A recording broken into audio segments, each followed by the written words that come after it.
Unlock your inner power, embrace fearless living, and achieve success on your own terms. Introduction. The world belongs to those who dare. Confidence is not some decorative trait reserved for the charismatic few. It is not the byproduct of privilege, genetics, or luck. It is power, raw, unfiltered, and necessary. And like all forms of power, it can be taken, trained, and owned. You don't rise in this world by playing it safe. You rise by claiming space, speaking with precision, and moving with the conviction that your presence matters. The truth most people avoid is this: the world doesn't wait for you to feel ready. It rewards decisiveness. It gravitates toward energy. It follows those who seem to already know where they're going. But here's the secret. The people who seem certain, they weren't born with that fire. They built it, quietly, daily, with sweat, failure, self-confrontation, and ruthless clarity. Confidence, at its core, is not a feeling. It is a decision, a commitment, a strategy. Right now you're at the threshold of two paths. One, where you continue second-guessing, shrinking, overthinking. The other, where you take control, not just of how you move, but how you think, speak, and show up. This audiobook is not just another motivational script. It is a tool, a weapon. You'll be handed the frameworks, the psychology, the hard-won truths about human nature that few dare to admit. We'll dismantle the illusions you've been sold, the belief that confidence is external, that it's built on applause or validation. No, confidence is an internal empire, and you are its sole architect. We will navigate the battlefield of your mind, rewire your response to fear, train your voice, master your presence, and most importantly, align your daily actions with the kind of life only the confident get to live. Because, here's the reality, the world will not wait, and neither should you. This is your evolution. Let's begin. Chapter 1. The illusion of confidence. There is a dangerous myth that has embedded itself into our culture that confidence is a natural trait. You either have it or you don't. That it is gifted at birth to the charismatic, the beautiful, the lucky. This myth, repeated often enough, becomes internalized. You begin to see yourself as lacking something fundamental. You compare. You hesitate. You wait for permission to feel worthy, unaware that the permission you seek will never come. This is the illusion of confidence, a mask, a performance. Society reveres confidence, but it sells insecurity. From advertising to social media, every corner of modern life subtly reminds you, you are not enough. Confidence, they imply, is the possession of others, those on screens, stages, or pedestals. But if you pull back the curtain, you'll see the truth. What we call confidence is often nothing more than practiced boldness, strategic speech, and the refusal to apologize for existing. Think of the people who appear magnetic in a room. They're not necessarily smarter or better. What they've done is master an internal dialogue, a script that says, I belong here. Even when doubt creeps in, they lean into motion, not hesitation. They've learned the most powerful rule of all: the world reflects what you project. People believe you are confident when you behave like you are. And once they believe, you begin to believe it too. This cycle, action breeding belief, belief reinforcing action, is where true confidence is born. Not in the silence of waiting, but in the noise of movement. Every bold decision you make chips away at the illusion. Every risk you take, every time you speak when it would be easier to stay silent, every time you walk forward when fear says stay back, you build proof. And confidence is nothing if not a collection of personal proof. The illusion will try to seduce you. It will say you need more time, more preparation, more validation. Ignore it. Confidence is not a destination. It is forged in the moment you decide to show up fully, even when it feels unnatural. This chapter and this book isn't about pretending you don't feel fear. It's about learning to move anyway, to act before you feel ready, because the illusion only survives in inaction. And the moment you stop waiting to feel confident is the moment you start becoming it. Confidence, in its most deceptive form, is mistaken for volume, for loudness, for those who dominate conversations, who appear certain even when they speak in ignorance. These performances of power are seductive. They create the illusion of certainty. But strip away the noise, and you'll often find insecurity hiding beneath the surface, overcompensating for a foundation that was never truly built. This is how many fall into the trap. They chase the appearance of confidence instead of its essence. They rehearse charm, posture, language, but without confronting the core. The truth is this: confidence that is not rooted in something deeper will always collapse under pressure. It is a house of cards, flashy, fragile, and ultimately hollow. To escape the illusion, you must go deeper. Confidence is not an act, it's a relationship between you and yourself. It's forged in the quiet choices you make when no one is watching. It is how you speak to yourself after you fail, how you carry yourself when no one applauds. It is what remains when the stage is gone, the audience is silent, and the spotlight fades. Real confidence is quiet. It doesn't need to shout, because it knows it's not the loudest voice in the room. It's the one that doesn't flinch when challenged. It's the one that can admit uncertainty without collapsing. That can say, "I don't know," and not feel diminished. Because true confidence isn't about being right. It's about being secure enough not to need to be. This realization is liberating, because it means confidence is not a performance you have to maintain. It's a state of inner alignment you can return to, again and again, no matter what happens outside of you. The path forward, then, is not to look more confident, it is to become more honest with yourself, about your fears, about your insecurities, about the masks you've worn. Because once you strip them away, what's left, your raw, real self, is stronger than any illusion you could fabricate. And that is where the shift begins. Not in pretending to be powerful, but in realizing you already are, once you stop running from who you truly are. If you want to transcend the illusion of confidence, you must dismantle the lies that surround it, not just in the world but in your own thinking. Somewhere along the way, you learned that confidence must be deserved, earned, justified by achievement, perfection, or external approval. That belief is poison. It creates a loop that's impossible to win. You must feel confident to act, but you must act to feel confident, so you wait. You hesitate. And in that space, confidence withers. The truth is, confidence isn't a reward for action. It's a prerequisite. You don't wait for evidence before you move. You move to create the evidence.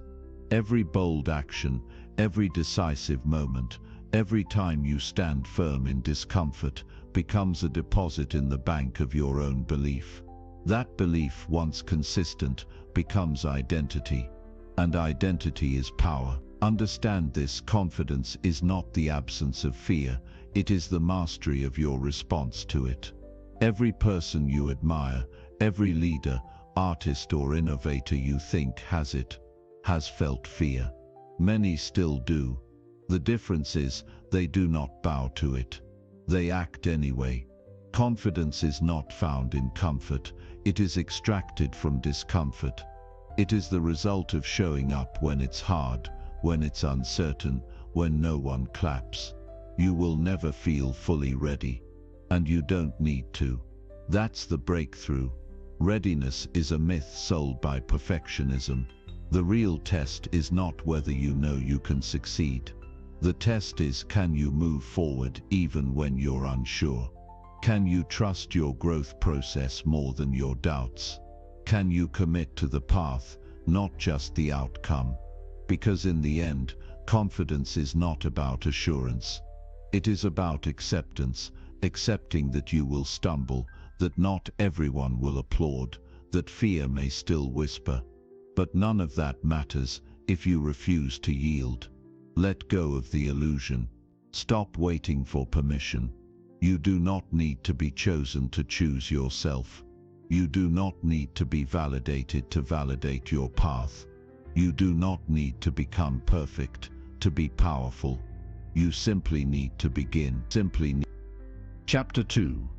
The Battlefield of Belief.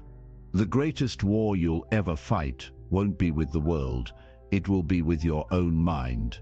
Before a single word is spoken, before a single move is made, your thoughts are already deciding your future. And most people, they lose the battle long before the world ever has a chance to defeat them. The battlefield of belief is subtle. It doesn't announce itself with chaos. It whispers in doubts, in hesitation, in the soft poison of what if I'm not enough. Your mind, if left untrained, becomes a master of sabotage. It will rationalize your fears, justify your silence, and disguise comfort as safety. This is not accidental. It is the result of years, decades of programming. Beliefs inherited, absorbed, reinforced, quiet lies repeated until they calcify into truth. You were not born thinking small. You were taught to shrink. You learned from rejection and failure, from the critical voices around you, that it was safer to expect less. You absorbed the belief that humility meant hiding, that modesty meant silence, that fear meant stop. But your mind is not your enemy. It's your most powerful weapon. The problem is not the existence of fear or doubt. The problem is you believe them. You accept them as final. You hear the voice that says you're not ready, and you stop. But what if you didn't? What if that voice wasn't truth, but just noise? What if your real power begins the moment you start questioning that voice? You cannot become confident while allowing your beliefs to remain unchecked. Every belief you hold about yourself, your worth, your ability, must be interrogated. You must become ruthless with your inner world. Identify what strengthens you, destroy what weakens you. Rewire your patterns through intention, repetition, and conscious disruption. Because here's the truth. Your external world will never rise above the internal world you tolerate. If your mind is a battlefield, you must become its commander. Not passive, not waiting, but strategic, aggressive, clear. Train your thoughts like a soldier. Trains reflexes. Unlearn what no longer serves you. Sharpen what gives you power. Confidence begins not with action, but with the thoughts that allow action to occur. Master those, and nothing outside of you will ever control you again. Every belief you hold was once a thought, nothing more, a passing sentence, a suggestion, but repeated often enough, emotionally charged enough, that thought carved a groove into your mind. That groove became a path, and the more you traveled it, the more automatic it became. This is how beliefs are built, not through truth, but through repetition. Here's what no one teaches you. Just because you believe something doesn't make it real. You may believe you're not good enough, that you'll fail, that you'll never speak with impact or stand with presence. But those are not facts. They are habits, mental loops, and habits can be broken. Your brain is plastic, changeable. This is not a metaphor, it is science. Neuroplasticity is your built-in superpower. Your thoughts, emotions, and beliefs can be reshaped. But the first step is awareness. You cannot change what you refuse to observe, so start listening. Track your internal dialogue, not passively, analytically. Notice the patterns, the triggers, the tone. Who's really talking when your mind says you can't? Often, it's not your voice. It's the voice of a parent, a teacher, a moment from childhood that echoed louder than it should have. It's a single event that became a narrative, a story you didn't write, but kept retelling. The moment you realize that voice isn't yours is the moment you regain authority over your own mind. But awareness alone isn't enough. You must rewire, interrupt the narrative with truth. Every time you hear "I can't," respond with "watch me." Every time fear says, "This isn't you," affirm, "This is who I'm becoming." Your mind is a mirror. Reflect weakness, and it will multiply it. Project strength, and it will begin to align. This is mental discipline. It's not easy. It's not instant. But it's everything. Because the thoughts you tolerate become the identity you wear. And the identity you wear determines how you walk into the world. If you want the world to treat you like someone who matters, you have to start thinking like someone who does. Not occasionally, not when you're motivated, but daily, with intention, with rigor, with the seriousness of someone who understands. The mind is not just where confidence begins, it's where it is won. The world outside you responds to the signals you send, and the signal starts in the mind. If your thoughts are scattered, self-defeating, hesitant, that frequency radiates through your posture, your decisions, your energy. People read it before you speak. They feel it in how you carry yourself. This is not mysticism. This is behavioral psychology. Every human interaction is a negotiation, not just of information, but of power, presence, and perceived worth. And make no mistake, you're broadcasting your inner world whether you realize it or not.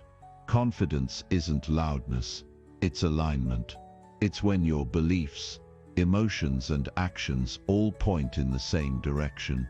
That congruence is rare, and people feel it. So the real question is this: what message are you transmitting? Not with your words, but with your energy. Are you signaling fear, uncertainty, apology? Or are you signaling authority, clarity, and self-respect? Reprogramming your mind is not a one-time task. It's a daily ritual, as critical as anything you do externally. You train it like a fighter trains the body. You don't wait for the fight to get ready. You get ready so you're always prepared. Start small. Begin with language. Eliminate passive phrasing. Replace hesitation with precision. Stop saying "I think," "maybe," "I'm not sure." These are not just words. They are rehearsals of doubt. Speak with the tone of someone who believes what they say, not because they're always right, but because they take themselves seriously. And the world learns how to treat you by watching how you treat yourself. Feed your mind like you'd feed your ambition. Guard your inputs. What you read, watch, and surround yourself with, these are not neutral. They're sculpting your reality. Consume what strengthens you. Engage with ideas that challenge you. Reject mental junk food. Because confidence isn't about ego, it's about sovereignty. And sovereignty starts with choosing what enters your mental domain. This is your mind, your domain, your battlefield. And from this moment forward, you don't fight on your knees, you lead. Chapter 3. From Fear to Power. Fear is not your enemy, it is your compass. Most people misunderstand fear. They treat it like a red light, a signal to stop, to retreat, to delay. But fear in its rawest form is a signal of value. You don't feel fear about things that don't matter. You feel it when something is at stake, when there's growth on the other side, when your comfort zone is being threatened, and with it, your current identity. This is why fear must be studied, not silenced. It holds data. It tells you where the edge is, and more importantly, it tells you where power lives. Because the presence of fear doesn't mean you should turn back. Often, it means you're exactly where you need to be. What separates the confident from the hesitant is not the absence of fear, it's the way they interpret it. The untrained mind hears fear and stops. The trained mind hears fear and leans in, not recklessly, but deliberately, because they know on the other side of that fear is the version of themselves they haven't yet accessed. The world conditions you to avoid fear, to build a life around safety, security, predictability, but everything meaningful, every breakthrough, every bold decision, every reinvention lives in the unknown. Fear is the toll you pay to walk that road. And if you wait to be fearless before you act, you'll wait forever. Here's the truth. You cannot eliminate fear, but you can train your nervous system to move through it. You can rewire your relationship to discomfort so that the very sensation of fear becomes a trigger, not for retreat, but for action. This is how you turn fear into fuel, into momentum, into a sharpened edge that keeps you alert, focused, alive. Because fear isn't a barrier, it's a threshold. And the moment you stop interpreting fear as danger and start recognizing it as direction, that's the moment you stop running from power and start walking toward it. Your reaction to fear is not fixed, it is conditioned. And what has been conditioned can be reconditioned. Most people experience fear as a full stop, a flood of sensations that paralyze the body and cloud the mind. Their heart races, their breathing shortens, their thoughts spiral. They interpret these symptoms as signals to retreat. But what if you trained yourself to read those sensations differently? What if fear didn't mean stop, but go? Physiologically, fear and excitement are almost identical. The only difference is the story you attach to the sensation. A racing heart can mean danger, or it can mean readiness. The same chemicals, the same signals, interpreted two different ways. This is not just theory, it's the foundation of performance psychology. Elite athletes, high-stakes negotiators, special forces, they all feel fear, but they've trained themselves to use it. You can do the same. It begins with awareness. When fear shows up, don't suppress it. Observe it, name it. Say, this is fear. Then pause. Ask yourself, what am I afraid of losing? What outcome am I attached to? What version of myself is being threatened? These questions cut through the fog. They shift your mind from panic to presence. Then comes the pivot. You take that fear, that energy, and you convert it into action, into clarity, into a decision. You do not wait for confidence to appear. You create it by moving. This is how power is built, not in the absence of fear, but in the presence of it, when you act anyway. The moment you move toward what you fear, you reclaim your power. You show your nervous system that fear is not fatal. You begin teaching your body a new story. I can survive this. I can speak here. I can stand there. I can take that risk. Every time you override fear with action, you reinforce a new identity. And that identity is built on evidence, not theory. Confidence becomes a lived experience, not a wish. And fear becomes less of a wall, more of a teacher. This shift changes everything. You stop viewing fear as a signal to back away and begin using it as a compass to lead you forward. Fear will never vanish. It evolves with you. What used to terrify you becomes routine. But once you level up, fear finds new forms, new stakes, new exposures, new doubts. That's the cost of growth. You don't outgrow fear. You upgrade your response. The person you are becoming, they still feel fear, but they meet it with a new posture, one of stillness, control, and decision. Because when fear is no longer the enemy, it becomes a tool, a signal that you're playing in unfamiliar territory. That's exactly where transformation happens. Consider this: every meaningful leap you've ever made, every time you stepped up, spoke out, broke through, fear was there. And you did it anyway. That moment of courage, it rewrote something inside you. That's what real confidence is made of. Not the moments when it was easy, but the moments when it wasn't, and you moved anyway. Fear loses power the moment it's met with intentional action. This is the art of exposure.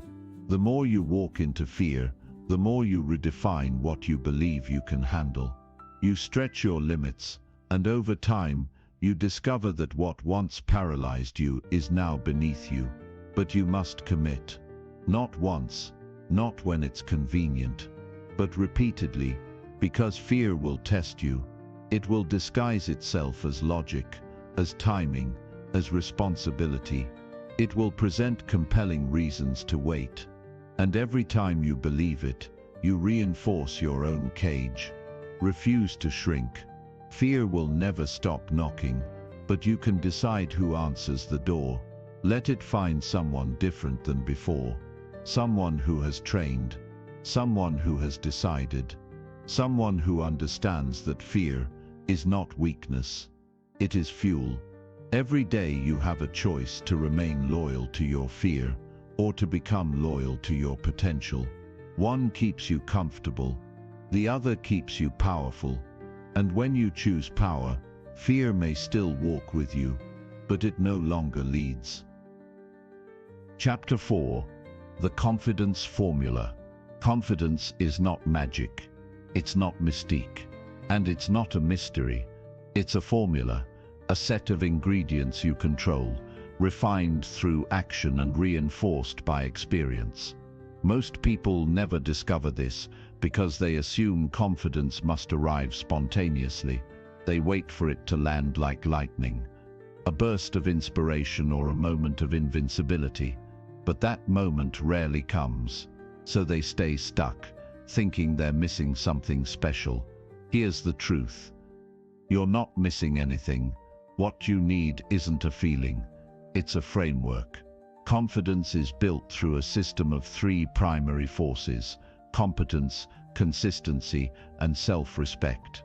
Together, these form the foundation of true, sustainable confidence. Let's start with the first: competence. Competence means skill. It means you've done the work, you've trained, you've shown up. Not perfectly, but persistently. Confidence cannot thrive where you feel incompetent. When you don't know what you're doing, hesitation is natural. The solution isn't to fake it, it's to prepare, to learn, to improve. When you respect your craft, you begin to trust yourself, and trust breeds boldness. Next, consistency. Confidence doesn't come from what you do once, it comes from what you repeat. If you only act when you feel brave, your confidence will always be unstable. But if you act every day, even when uncertain, even when afraid, your mind starts to register a new baseline. You become someone who moves forward regardless of mood. That's power. Finally, self-respect. The most overlooked ingredient. You can be competent and consistent, but if you don't value yourself, your confidence will always have a ceiling. Self-respect is how you speak to yourself when you fail. It's the standard you uphold in how you're treated, the boundaries you enforce, the risks you believe you're worthy of taking. Confidence grows in the soil of self-regard. These three elements are not optional. They are necessary. They can be cultivated by anyone, not just the naturally extroverted or exceptionally talented. That's the beauty of the formula. It's replicable, it's teachable, and it's yours. Confidence isn't elusive, it's earned, and the equation never lies. Understanding the formula is not enough. You must live it. Competence, consistency, and self-respect are not theoretical ideas. They are practices, habits, lived decisions that you repeat, refine, and reinforce. Every day you get to choose to build your confidence actively or to leave it to chance. Start with competence. Pick a skill, an area of focus, a role you want to own, and begin refining it with ruthless commitment. Read, practice, get feedback, stay in motion. The more you improve, the more confident you'll feel, not because someone tells you you're good, but because you've built undeniable proof. Skill silences doubt. You don't have to fake confidence when your ability speaks for you. Then apply consistency. Show up, especially when it's inconvenient. If you only practice when it's easy, you'll fold when it's not. The power of consistency isn't just in momentum, it's in identity. Every time you show up, you cast a vote for the type of person you are. You stop hoping for confidence and start becoming the kind of person who moves, regardless of fear. Finally, protect your self-respect, like it's currency, because it is. You earn it through your own behavior. Every time you keep a promise to yourself, every time you say no to what drains you, every time you speak up when it would be easier to stay silent, you build self-respect. And self-respect is the quiet force behind the loud energy of confidence. When you fail, and you will, self-respect is what keeps your confidence intact.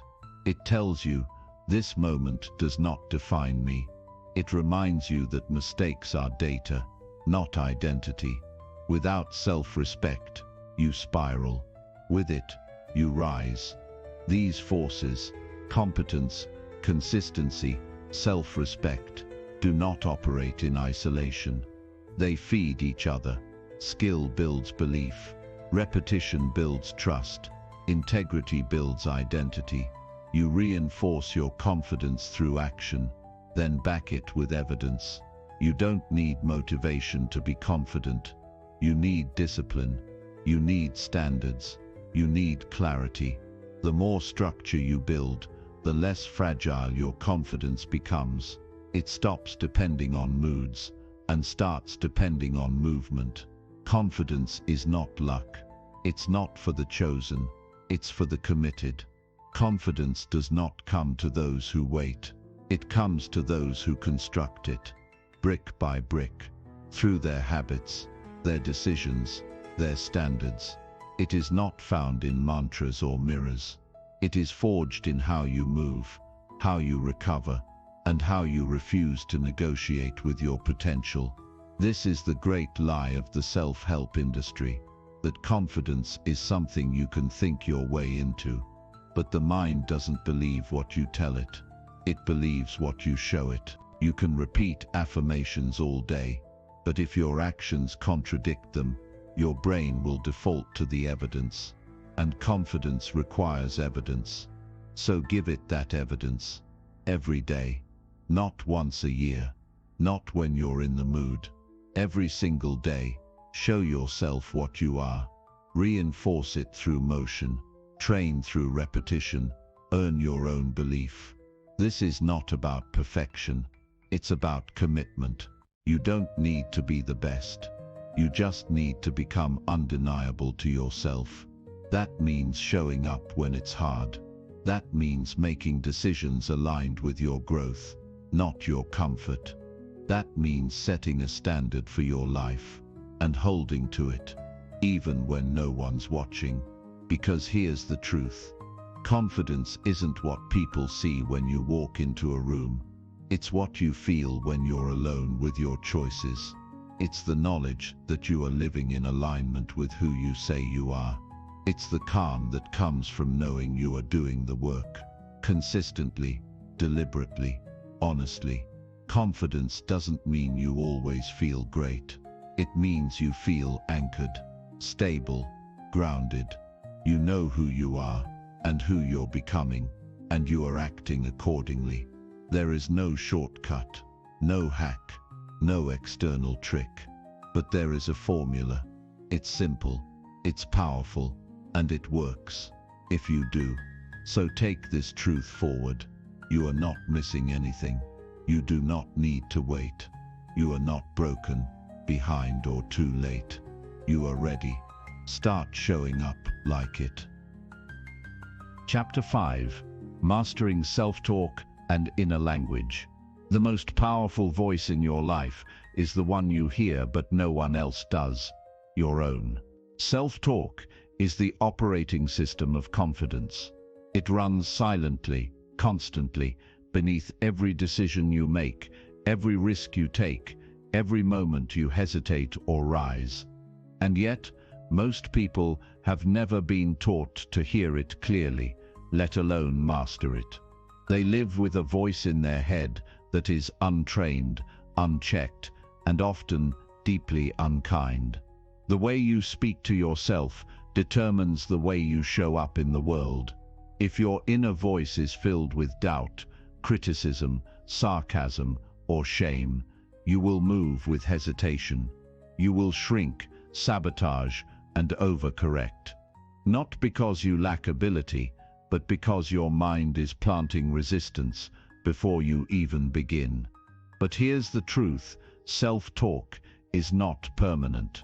It is programmable, and once you realize that voice in your head is not you but a script, one that can be edited, upgraded, rewritten, you regain your power. Your inner language is either reinforcing your potential or rewriting it down. Every sentence you say to yourself matters. "I can't" becomes a belief. "This always happens to me" becomes identity. "I'm just not confident" becomes prophecy. You must understand, every thought is a vote for the kind of self you're becoming. To master your self-talk, you must first become conscious of it. Track the patterns. Notice the tone. Is it supportive? Is it demanding? Is it even yours? Or does it echo someone else's voice from years ago? Then interrupt it. Replace judgment with curiosity. Replace self-deprecation with self-command. Speak to yourself like someone worth leading, like someone you respect, not with hollow positivity, but with precision, strength, and direction.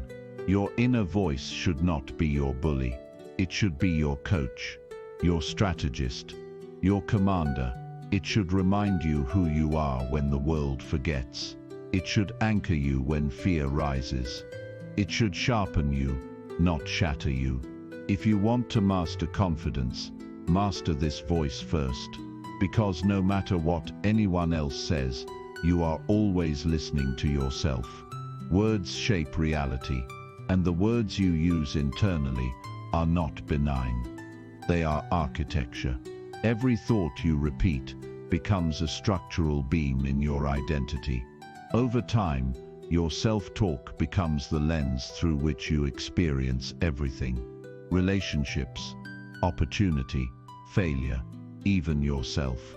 You don't rise above the level of your language. You rise to meet it. That's why confident people don't just speak differently to the world, they speak differently to themselves. They use language that aligns with leadership, not limitation. They speak in commands, not conditions, in direction, not doubt. You must begin doing the same. Start by replacing passivity with precision. "I hope I can" becomes "I'm working to." "Maybe I will" becomes "I am." These are not word games. They are mental recalibrations. Every shift in language is a shift in identity, and identity governs behavior. Stop outsourcing your value to outcomes. Stop tying your worth to whether something works or someone approves. That's how your voice becomes reactive, volatile, insecure. Instead, root your self-talk in process and power. Instead of "I need this to go well," say, "I'm prepared, I'm present, and I will adapt." Instead of "What if I fail?" say, "If I fall, I'll rise sharper." This isn't delusion, it's mental leadership. The goal is not to lie to yourself. The goal is to guide yourself, to take the raw chaos of emotion and refocus it into something useful, clear, and constructive. That's what the confident do. They manage their internal narrative the way a great general manages a battlefield, with clarity, strategy, and discipline. Language also shapes emotion. When you describe something as terrifying, you'll feel fear. But if you reframe the same situation as intense, challenging, or electrifying, your nervous system receives a different signal. This is cognitive linguistics, and it is power. So audit your language. Speak as if your words are commands to your subconscious, because they are. Speak as if you are shaping your future, because you are. You don't have to fake positivity. You have to direct focus. You have to become fluent in the language of power, not pity, of growth, not guilt, of motion, not paralysis. Because confidence is not just how you speak to others, it's how you speak to yourself when everything is on the line. Your inner voice is the first responder to every moment in your life. Before the world reacts, before a result arrives, before anyone else weighs in, your internal dialogue has already begun shaping your experience. If that voice is undisciplined, anxious, or defeated, it will sabotage you before you've even had a chance to act. But here's the shift: you can take control of that voice. You can train it like a muscle. And the more you train it, the more natural power becomes your baseline. Not anxiety, not doubt, not default self-destruction. This training begins with a rule: do not say to yourself what you would not say to someone you lead. Imagine coaching someone you believed in. Would you call them a failure after one mistake? Would you label them unworthy because they struggled? No, you'd recalibrate, refocus, remind them of what they're capable of. Why should your internal standard be any less? High-performance self-talk isn't blind optimism. It's not about telling yourself everything is fine when it's not. It's about equipping yourself to respond to reality from a place of clarity and command. It's shifting from panic to plan, from blame to learning, from spiraling to structure. When a challenge hits, the average mind says, "Why me?" The trained mind says, "Now what?" That is the pivot. That is self-talk as a leadership tool. Not noise, guidance, not loops, leverage. And it's daily. Don't wait for crisis to begin this work. Start now. Start small. Each time you catch a destructive thought, interrupt it. Replace it. Speak with purpose, with calm force, with presence. Over time, this becomes your norm. Your default mental language becomes self-leadership, not self-sabotage. And when you stack this mastery, day after day, you become unshakable. Not because life stops testing you, but because your mind stops working against you. From this point forward, your voice is your instrument. Tune it, sharpen it, use it to move you, anchor you, elevate you. Because the way you talk to yourself is not just a reflection of confidence, it is its origin. It is its origin. Chapter 6. Boldness in action. Confidence without action is illusion. It's noise. It's a script you recite, but never live.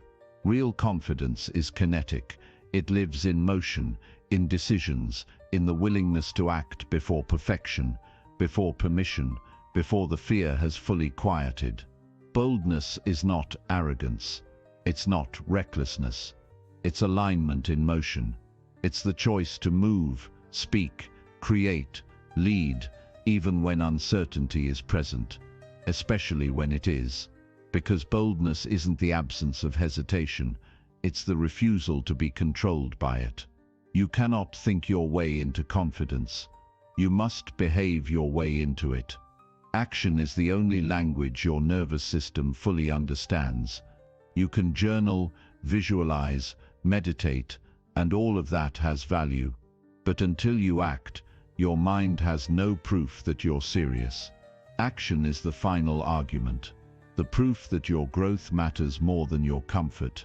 The moment you speak up in that room, the moment you take that risk, the moment you step forward when everything in you says wait, those are the moments that redefine you. And this is the power of boldness. It builds momentum. One decision leads to another.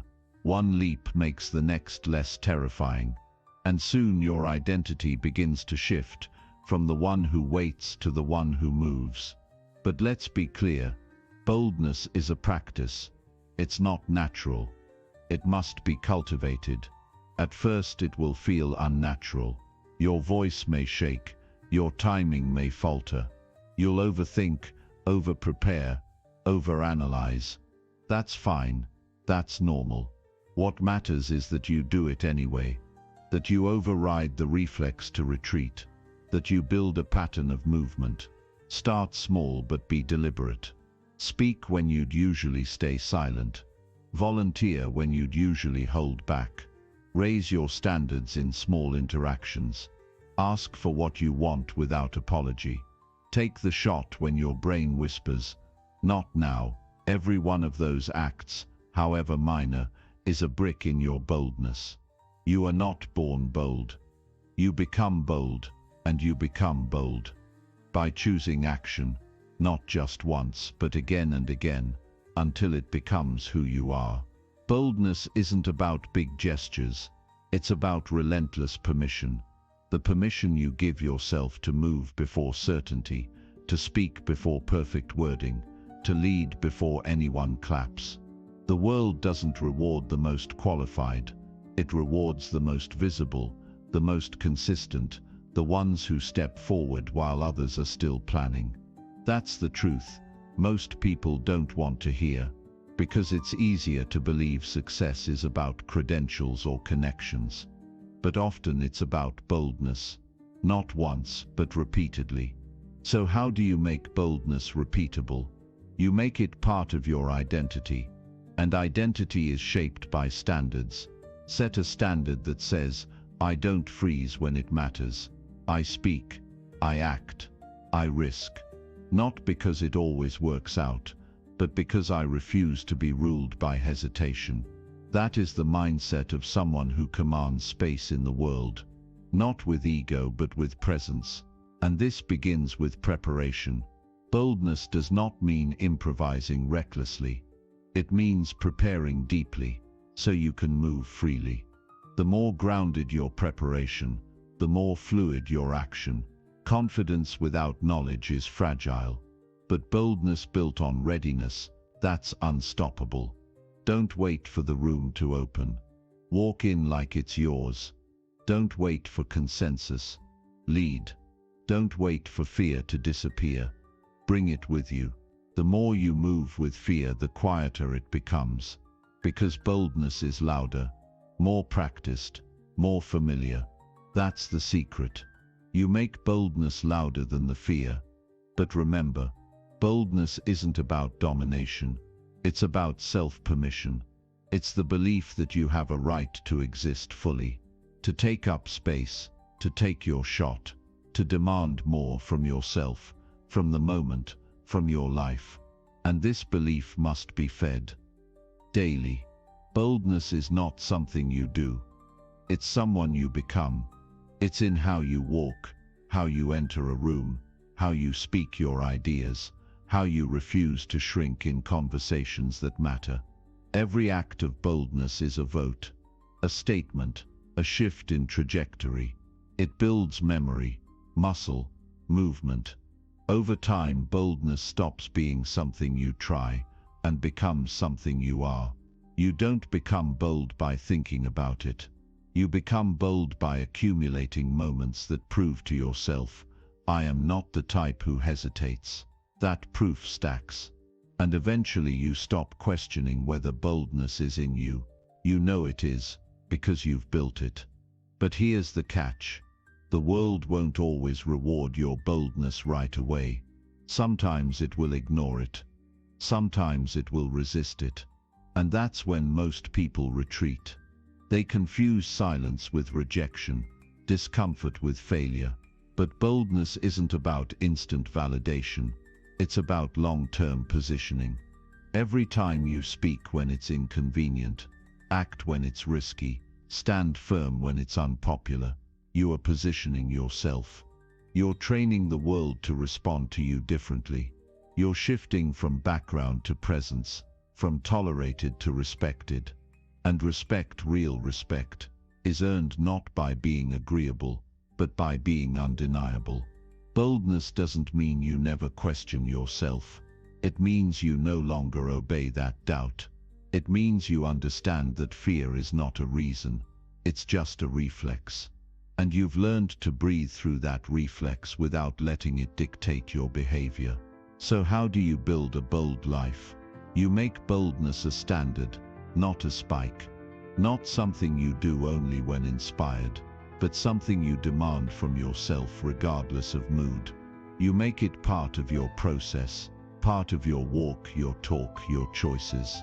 You measure yourself not by what's safe, but by what's aligned. You'll lose some comfort. You'll break from familiar circles. You'll disrupt some expectations. Good. That's the cost of elevation.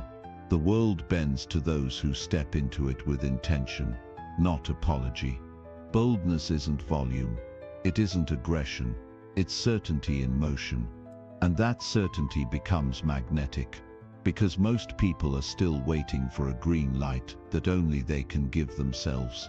This is your permission, not to be loud, but to be large, to be present, to stop making yourself smaller so others feel more comfortable, to say what you mean, to ask for more, to walk like someone who belongs, because you do.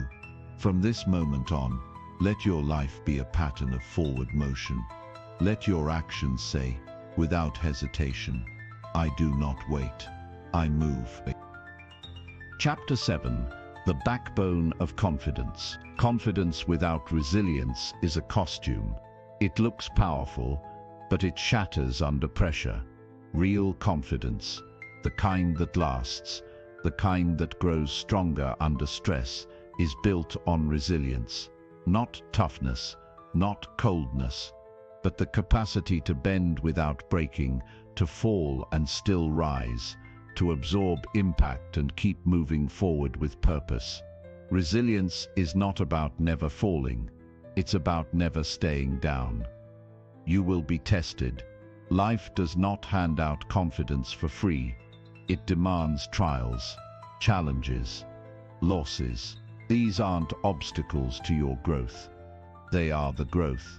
Every hit you take is not a sign of weakness. It's a forge, a place where your character is hardened, your identity refined. The confident aren't those who've avoided failure. They're the ones who've trained themselves to respond to it differently. Where others break, they adapt. Where others withdraw, they recalibrate. They've developed a kind of psychological armor, not the kind that blocks pain, but the kind that absorbs it, transforms it, and uses it as leverage. Resilience isn't born in comfort, it's built in discomfort, in the late nights when no one believes in you yet, in the rejections that sting, in the self-doubt that whispers you're not enough.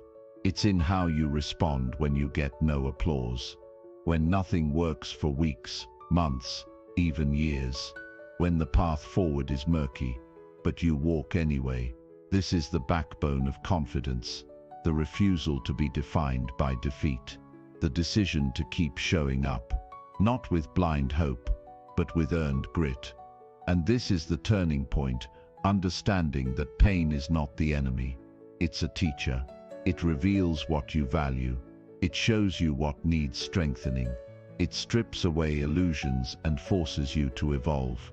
The most resilient people aren't the ones who avoid pain. They're the ones who've made peace with it, who've turned it into fuel. You want to be confident. Learn to get back up faster. Learn to speak with power even when you're tired. Learn to act before the dust has settled.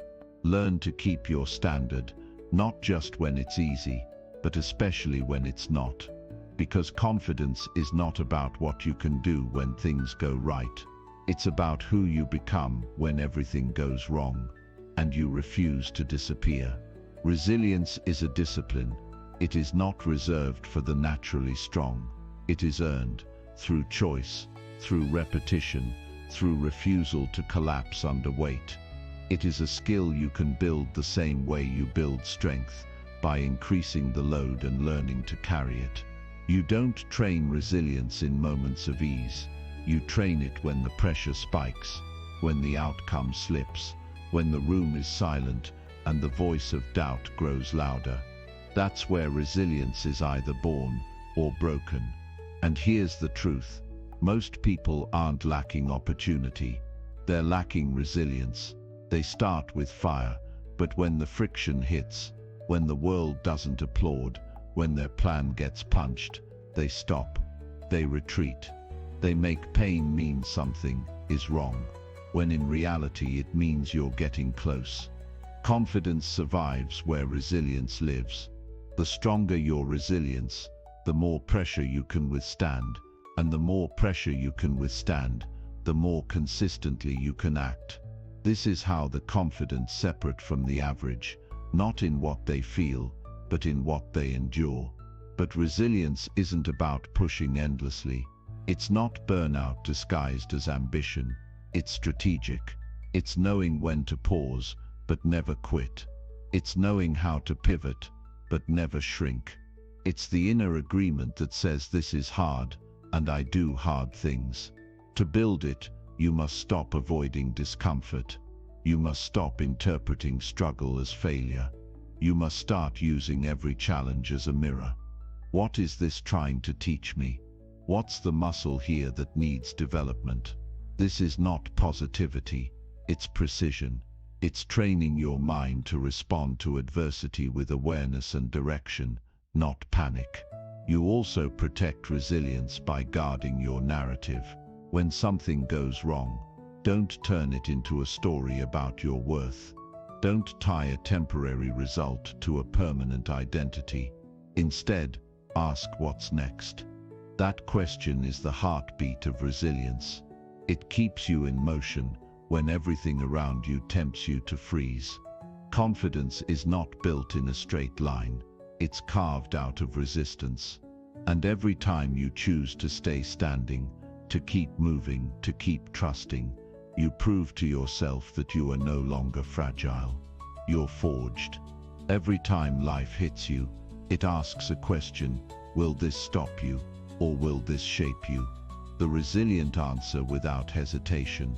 They don't wait for the storm to pass. They build their shelter mid-downpour. They don't pray for the pressure to lessen. They train until they can handle more. That's what sets them apart. Not fewer obstacles, but greater adaptability. Resilience is a personal code, a standard. It says I don't crumble under challenge, I calibrate. It says pain doesn't define me, my response does, and that code must be enforced daily. Not once, not occasionally, but constantly, because life doesn't respect the passive. It responds to those who stay in the game, even after they've been knocked down. To enforce that code, you must build rituals that protect your center. You must find anchors, routines, mindsets, reminders that reconnect you with your strength when the world tries to strip it. Maybe it's your morning practice, your breathwork, your writing, your solitude. Whatever it is, make it sacred, because resilience without recovery becomes exhaustion. and exhaustion masquerading as strength will eventually collapse. Resilience also means having the courage to ask for help, not because you are weak, but because you understand one truth. Strong people aren't solo, they are supported. They surround themselves with those who reflect their highest potential, not their lowest fear. And most importantly, resilience is a memory. It's remembering what you've survived, what you've overcome, what you thought would break you, and didn't. Too often we forget. We treat every new challenge as if it's the first, but it's not. You have a library of battles behind you, proof that you are more durable than you believe. So stop underestimating your capacity. Stop negotiating your endurance. Stop pretending you're fragile. You are not. You are designed to endure, to evolve, to expand through resistance. Confidence built without resilience is performance. But confidence built through resilience, that is substance, that is power, that is real. Let that be your edge. When others freeze, you flow. When others shatter, you stand. When others surrender, you stay. Because nothing is more dangerous than someone who refuses to stay broken, is to stay. Chapter 8. Social Mastery. Commanding presence. Confidence is internal, but presence is what others feel. It's the external echo of your internal state. You don't need to say a word for people to read your energy, measure your certainty, and decide, often instantly, whether to follow, listen, or forget you. Commanding presence isn't about being the loudest. It's about being the most aligned, the most centered, the most certain in who you are and what you stand for, even in silence. In every room you enter, there is an invisible negotiation happening. People are scanning for power, poise, and authenticity. They're looking for cues. Who here owns themselves? Who is apologizing for their existence? Who is leading the moment? And who is shrinking from it? Social mastery begins with understanding this. People don't respond to your words first. They respond to your state, your posture, your stillness, your eye contact, your pace. These are primal signals. They communicate safety, status, competence. They reveal whether you're comfortable in your own skin or performing a role you haven't earned. Confidence that's real doesn't try to dominate. It calibrates. It reads the room, but it doesn't betray itself for approval. It listens without shrinking. It speaks with purpose, not volume. It walks in with quiet certainty and lets that certainty do the work. This presence is not a gift. It's a discipline. It's crafted, refined, rehearsed, not in front of a mirror, but in moments where you choose integrity over impression. When you walk into a room without needing to prove. When you express an opinion that might not land, and you let it land anyway. When you hold your posture not as performance, but as principle. You don't build presence by chasing attention. You build it by commanding your space without apology. You don't need to overpower others to stand out. You need to stop overpowering yourself with doubt, with hesitation, with mental noise that tells you to shrink. Commanding presence is when your internal power becomes external experience. When people feel your clarity before you speak. That doesn't mean being perfect. It means being whole, because in a noisy world, the most magnetic force is someone who moves like they already know they belong. The mistake most people make in social situations is that they over-focus on what to say and under-focus on how they're being. Presence isn't about scripting the perfect line. It's about bringing a grounded, calibrated energy that makes people lean in before you even speak. Confidence is not about dominating space. It's about being immovable in it. People with commanding presence don't rush. They don't fidget. They don't speak to fill silence. They've trained their nervous system to be calm in high-stakes moments, and that calm becomes contagious. Others begin to mirror it, respect it, adjust to it, because presence is influence, and influence begins with self-control. Think of every room like a frequency. Some people enter and amplify chaos. Others stabilize it. Some people chase validation. Others radiate certainty. Your goal is to become the latter, not by pretending to be confident, but by practicing presence until it becomes your new normal. This requires intention. Practice slowing your movements. Breathe deeper before speaking. Drop your tone instead of raising it. Hold your eye contact one beat longer than feels comfortable. These micro adjustments signal confidence at a primal level. They say, I am not a threat, and I am not threatened. I'm here, I belong, and I'm in command of myself. Commanding presence also means knowing when not to speak. Silence, used intentionally, is powerful. It creates space. It forces others to tune in, and it signals that you're not performing, you're processing, observing, deciding. That alone elevates your perceived authority. But presence isn't just external, it's internal ownership. It's what happens when your self-respect becomes visible, when you're not trying to impress, but express, when you stop negotiating your worth and start embodying it. This doesn't mean you never doubt. It means you no longer let doubt steer your expression. It means you trust your voice, not because it's perfect, but because it's yours.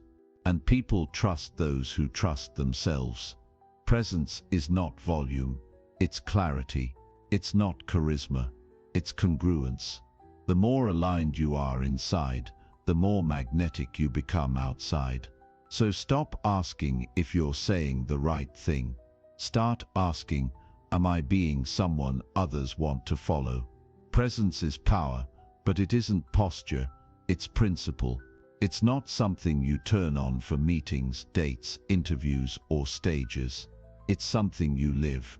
Because if you only access presence when you need it, it will collapse the moment tension rises. But if it's built into how you carry yourself, how you walk, listen, respond, it becomes unshakable. You can't fake that. Not for long. People feel when you're posturing. They sense when you're trying too hard. They might not know why they don't trust you, but they'll feel it. That's because presence doesn't come from performance. It comes from alignment. When who you are, what you value, and how you behave all match, people notice. Social mastery isn't about manipulation. It's about clarity. It's about showing up so fully in your truth that others are forced to adjust to your energy. You don't need to overpower. You need to own. Own your role. Own your perspective. Own your silence. Own your message. This is the unspoken language of confidence. It tells the room, I'm not here to chase approval. I'm here to contribute. And ironically, the moment you stop trying to be impressive, you become undeniable. You also master presence by mastering boundaries. Not everyone earns your energy. Not every room deserves your full access. Social confidence isn't about being liked. It's about being respected. And respect is earned by how you carry your standards, not your smiles. Your energy teaches people how to engage with you. If you're frantic, unclear, apologetic, you invite interruption, dismissal, disconnection. But if you are focused, deliberate, rooted, people shift. They slow down. They listen closer because they feel your presence and it commands theirs. This is the difference between being seen and being felt. When you walk into a room with presence, you don't need to explain your value. You embody it. People don't just hear you. They sense something different, something whole, certain, still, And in a world full of noise and frantic energy, that stillness becomes unforgettable. Chapter 9. Strategic Self-Image. Your self-image is not a reflection, it's a blueprint. It determines what you pursue, what you tolerate, how you respond, and how high you're willing to rise. It is the mental ceiling you build for yourself, and whether you're aware of it or not, it's running your life. Most people build their self-image unconsciously, out of memories, past failures, other people's opinions, and moments they never fully processed. They walk around with a version of themselves that was shaped during survival, and they wonder why they feel stuck, why they play small, why they sabotage the very things they say they want. Here's the truth: you will never outperform your self-image. You can grind, hustle, and chase all you want, but if the identity in your mind says, "I'm not that person," you'll find a way to crash back down to where your belief system feels safe. This is why confidence isn't just action, it's alignment. Your actions must match the person you're becoming, not the person you've been. That's the strategic part, deliberately designing your self-image instead of letting it be shaped by default. Ask yourself, who is the confident version of me? How do they walk, speak, decide, lead, recover, prepare, risk? Study them, then become them. Not someday, now. Because identity isn't fixed, it's fluid, and it's constructed through behavior, thought, and repetition. You become who you repeatedly act like. Start catching yourself when your self-talk drags you back into a smaller identity. When you say, "I'm just not that type of person," challenge it. Who told you that? When did you decide that? What proof do you really have? Most limits are identity issues in disguise, so reverse engineer the version of yourself who already owns their confidence. Step into their frame, make decisions they would make, show up to situations how they would show up, speak how they would speak. This isn't pretending, it's rehearsal, and rehearsal becomes reality. Because the more you act like someone with power, clarity, and belief, the harder it is for your old self-image to survive. The strongest people you know didn't stumble into their self-image. They built it, layer by layer, through choice, through challenge, through ruthless consistency. They understood early that how they saw themselves wasn't just a personal matter, it was a performance blueprint. And if the blueprint was flawed, the outcomes would always fall short. Strategic self-image means you stop asking, "Who am I?" and start asking, "Who am I becoming? And what does that version of me demand today?" It's a shift from identity as memory to identity as vision. If your self-image is built on your past, it will lock you there. But if it's built on your future, it will pull you forward. This is why self-image must be managed like a brand, not to impress others, but to instruct yourself. Your self-image is your internal North Star. It tells you what to accept, what to reject, how to behave under pressure, how to recover after failure. Without it you drift. With it you lead. Internally first, then externally. You reinforce your self-image every time you make a decision that aligns with your vision. When you speak with clarity, follow through on a promise, set a boundary, or refuse to abandon your standard, you are not just acting confidently. You are reinforcing the mental framework that you are someone who acts confidently.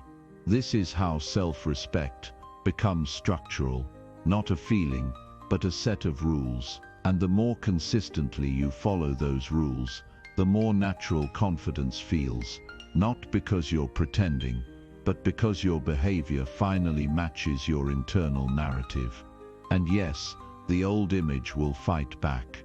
It will whisper doubts, offer comfort, try to reclaim control.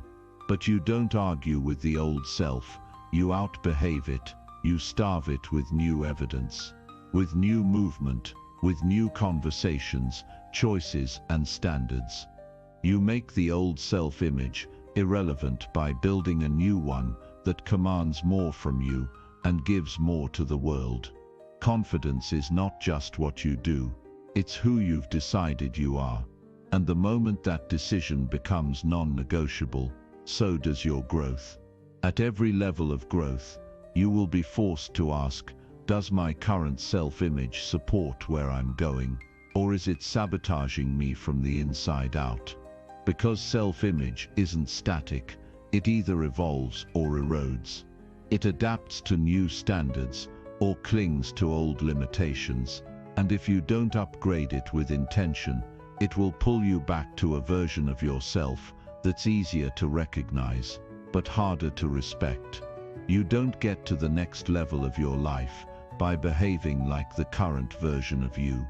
You ascend by assuming a new identity, one that stretches you, tests you, reshapes you, not because the old version was wrong, but because it's no longer enough.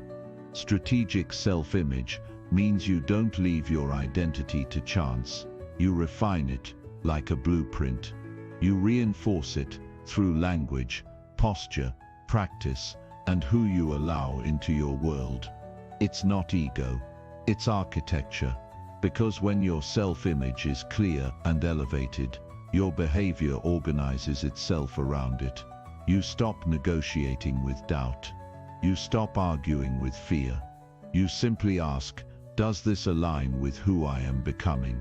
If it doesn't, you move on. That's clarity. That's power. That's what keeps the confident from fragmenting under pressure. And here's the part most people miss. Your self-image influences how others treat you. People read your energy, your certainty, your congruence.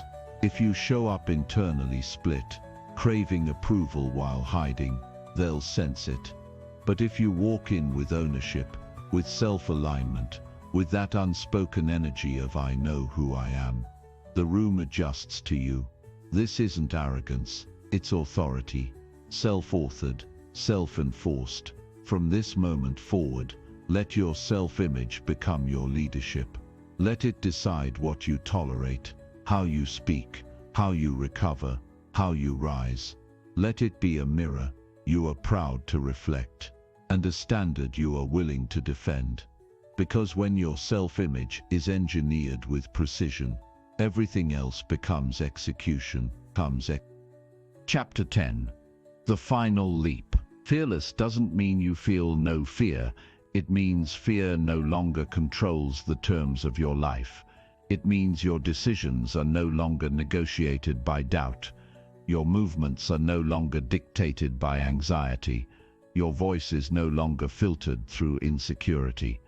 Fear might still show up, but it doesn't get to lead. This is the final leap, not away from fear, but beyond it, beyond the idea that you need to eliminate every hesitation before you can fully live. You won't, and you don't. Fearless living isn't about erasing fear. It's about expanding your capacity to act anyway, so consistently, so boldly, that fear begins to respect you. Most people wait their entire lives for fear to leave before they begin. That moment never comes, so they shrink, they stall. They shape their choices around safety and call it wisdom. But what they're really doing is building a life that protects their comfort more than it honors their calling. You're not here for that. Fearless living begins with a declaration: I will no longer delay myself. Not for perfect timing, not for perfect preparation, not for guaranteed outcomes, because confidence isn't found in knowing, it's found in doing, in moving, in leaping. You learn who you are mid-air. You won't always feel ready, you won't always have agreement, but you will always have the power to decide. That's what most people forget. Confidence is a decision. It's not something you're given, it's something you give yourself. over and over, until it becomes who you are. This life, the one where you speak boldly, act quickly, stand fully, walk freely, it's not a fantasy. It's not reserved for the special or the lucky. It's for the one who finally says, no more delay, no more apology, no more shrinking. I lead now, not someday, now. Fear, when used correctly, becomes a compass, not a cage. It shows you where your growth lives. It highlights what matters. It reveals what you're attached to, what you're afraid of losing, where your identity feels threatened. That's not something to avoid. That's intelligence. It's a signal, if you're willing to listen. Fearless living doesn't mean charging at everything recklessly. It means choosing not to be ruled by the things that shrink you. It's living with open eyes, a steady heart, and a mind trained to translate fear into focus. You're not fearless because you're invulnerable. You're fearless because you trust your ability to handle anything. Rejection, failure, discomfort, uncertainty. That trust is earned, not through fantasy, but through repetition, through proving to yourself, I don't break here, I don't fold, I don't disappear when things get loud. And yes, fear will still speak, but now you speak louder, with your standards, with your action, with your consistency. Fear says, you're not ready. You respond, watch me. Fear says, you might fail. You respond, then I'll rise stronger. This is not delusion, it's dominance. Not over others, but over the voice that's tried to run your life from the shadows. The reason most people feel powerless is not because they lack opportunity. It's because they surrender control of their internal state. They wait for outside validation before they move. They wait for silence before they speak. They wait for perfect confidence before they begin. But the fearless do it differently. They validate themselves through motion. They earn silence through impact. They build confidence by behaving like someone who already believes. It's not about being fearless every moment. It's about committing to fearless action when it counts. And when you stack enough of those moments, when you've led yourself enough times through fear, you wake up one day no longer searching for courage. You've become it. This is it. No more waiting. No more rehearsing a future you refuse to claim. No more collecting information without applying it. This isn't about reading one more chapter, repeating one more mantra, setting one more goal.